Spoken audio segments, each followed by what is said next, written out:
नमस्कार, आप देख रहे हैं खबर उत्तराखंड पर पावर सेंटर का शो और मैं हूं आशीष तिवारी। उत्तराखंड में राजनीतिक हलचलें इतनी तेजी से तेज हो गई हैं जिसका अंदाजा भी आप नहीं लगा सकते हैं।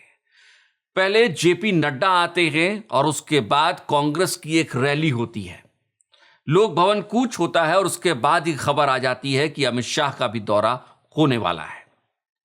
इन तीनों घटनाक्रमों को आप अगर एक साथ जोड़िए तो आप समझ पाएंगे किस तरीके से विधानसभा चुनाव के लिए चुनावी बिसात बिल्कुल बिछने लगी है। इस पूरे मसले पर आगे चर्चा करेंगे, लेकिन आगे बढ़े इससे पहले आपसे गुजारिश कि अगर अब तक आपने चैनल को सब्सक्राइब नहीं किया है तो चैनल को सब्सक्राइब करना और बेल आइकन दबाना बिल्कुल ना भूलें।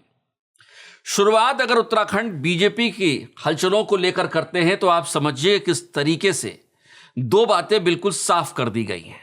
पहले जेपी नड्डा आते हैं और मुख्यमंत्री पुष्कर सिंह धामी की पीठ थपथपा कर जाते हैं। इसके बाद अमित शाह के दौरे की खबर आती है कि मार्च में 7 तारीख को अमित शाह उत्तराखंड आएंगे। बीजेपी के आला नेता बताते हैं कि न सिर्फ अमित शाह यहां आएंगे बल्कि कई योजनाओं की घोषणा भी कर सकते हैं। अब आप समझिए कि पहले जेपी नड्डा आते हैं, धामी की पीठ, मुख्यमंत्री पुष्कर सिंह धामी की पीठ थपथपा कर जाते हैं और उसके अगले ही दिन या 2 दिनों बाद अमित शाह के आने की खबर आती है। इस दोनों ही घटनाओं को अगर आप एक साथ जोड़ते हैं तो उन तमाम कयासों पर विराम लगाने के लिए ये दोनों ही सूचनाएं बेहद अहम हैं कि जिसमें मुख्यमंत्री की बदले जाने की खबरें आ रही थी। यानी दिल्ली आला कमान ने साफ कर दिया है कि फिलहाल मुख्यमंत्री बदलने का कोई मन तो है नहीं। और अमित शाह का दौरा अगर तय हो रहा है तो ये समझिए कि अमित शाह के आने के बाद न सिर्फ मुख्यमंत्री पुष्कर सिंह धामी का कद सियासत में और बढ़ जाएगा बल्कि उनकी राजनीति में भी बदलाव आने वाला है। उत्तराखंड बीजेपी में जिस तरीके से मुख्यमंत्री ने पिछले कुछ दिनों में साफ तौर पे कह दिया है कि डेमोग्राफिक चेंज, लैंड जिहाद, थूक जिहाद जैसे मसलों के साथ ही मुस्लिम यूनिवर्सिटी जैसे मसलों को भी वो हमेशा से लोगों के मन में रोपते रहेंगे, और जिस तरीके से कोटद्वार में मोहम्मद दीपक के मसले पर उन्होंने अपने बयान दिए, यानी इरादा बिल्कुल साफ है कि इस मसले पर बीजेपी की लाइन और लेंथ बिल्कुल साफ है कि उसे हिंदू और मुस्लिम वाले मसले पर चलना तो है ही, चाहे कुछ भी हो जाए।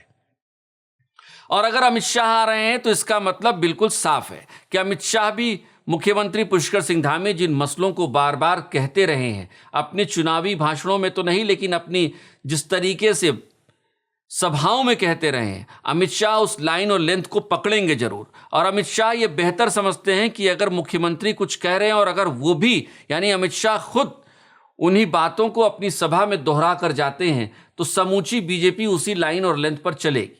यानी अमित शाह अगर आते हैं और अमित शाह इस बात को दोहरा कर जाते हैं कि राज्य में मुस्लिम यूनिवर्सिटी भी कोई मसला है, मोहम्मद दीपक भी कोई मसला है, डेमोग्राफिक चेंज, लैंड जिहाद और थूक जिहाद भी कोई मसला है, तो समझिए कि बीजेपी ने 2027 के विधानसभा चुनाव के लिए अपनी रणनीति बिल्कुल तैयार कर ली है। और बीजेपी ने तैयार कम की है, ये समझिए कि मुख्यमंत्री पुष्कर सिंह धामी ने बीजेपी को कान में कह दिया है कि ये पूरा चुनाव इसी लाइन और लेंथ पर लड़ा जाएगा। और यहीं पर यह राह भी खुलती है कि अमित शाह अगर आ रहे हैं उसके पहले ही संगठन की तैयारी बेहद तेज हो गई है और मुख्यमंत्री खुद संगठन की बैठकों में हिस्सा ले रहे हैं। यानी बिल्कुल इशारा साफ है, जिस राह पर अभी कांग्रेस को चलना शुरू करना है, भारतीय जनता पार्टी उस राह पर बहुत आगे चली गई है। यानी जिस संगठन की बात हम कल अपने इसी शो में कर रहे थे और बता रहे थे कि कांग्रेस को सिर्फ भीड़ जुटाने से काम भर नहीं होगा, उसे संगठन को भी आगे लाना होगा, संगठन को खड़ा करना होगा, संगठन के जरिए लोगों को कन्विंस करना होगा और कन्विंस करने के साथ साथ ही वोटर टर्नआउट को बढ़ाना होगा। क्योंकि 2022 का चुनाव याद करिए, विधानसभा का 6% के करीब वोटों का अंतर था। भारतीय जनता पार्टी 44% के करीब वोट लेकर आई थी, लेकिन कांग्रेस के पास उससे 6% के करीब वोट कम था, यानी 38% के करीब उसे वोट कांग्रेस को मिले थे। लेकिन इसी बीच दुगनी से ज्यादा सीटों का अंतर हो गया था। यानी 6% वोट का अंतर होता है, लेकिन सीटों का अंतर जो होता है वो दुगने के करीब होता है। वोटों का अंतर 6% है, सीटों का अंतर दुगने से अधिक हो जाता है। ये बात खुद कांग्रेस को भी समझनी होगी। ये समझना इसलिए भी जरूरी है क्योंकि जिस संगठन की बात कांग्रेस अभी सोच रही है, जिस कार्यकारिणी को बनाने की तैयारी अभी हो रही है, उसी राह पर चलते हुए बीजेपी बहुत आगे चली गई है। मुख्यमंत्री खुद बैठकों में शामिल हो रहे हैं, अमित शाह आ रहे हैं। अमित शाह के पास पहले से ही यह तय है कि किस रणनीति पर, किस सियासी रणनीति पर चक्रव्यूह बनाया जाएगा और कांग्रेस को कहां फंसाया जाएगा। लेकिन कांग्रेस है कि भीड़ के मसले पर ही अपनी पीठ थपथपाकर खुश हो रही है। अगर ऐसा रहा तो यह समझिए कि भीड़ ही सब कुछ नहीं होती है। भीड़ से आके भी आपके पास कई ऐसे मकाम हैं जो तय करने हैं, क्योंकि सत्ता में वापसी का सपना तो देखना सबका काम है, कांग्रेस के लिए भी और बीजेपी के लिए भी। लेकिन फिलहाल बीजेपी की जो स्थितियां हैं वो चुनावी चक्रव्यूह में उसको बेहतर बनाती हैं, और कांग्रेस के पास कोई ऐसा अभिमन्यु है जो इस चक्रव्यूह को भेद पाएगा, ऐसा फिलहाल दिखता तो नहीं है।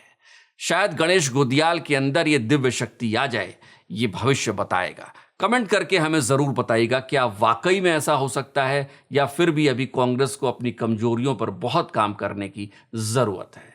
आज इतना ही, लेकिन आपसे गुजारिश कि अगर अब तक आपने चैनल को सब्सक्राइब नहीं किया है, चैनल को सब्सक्राइब करना और बेल आइकन दबाना बिल्कुल ना भूलें। नमस्कार।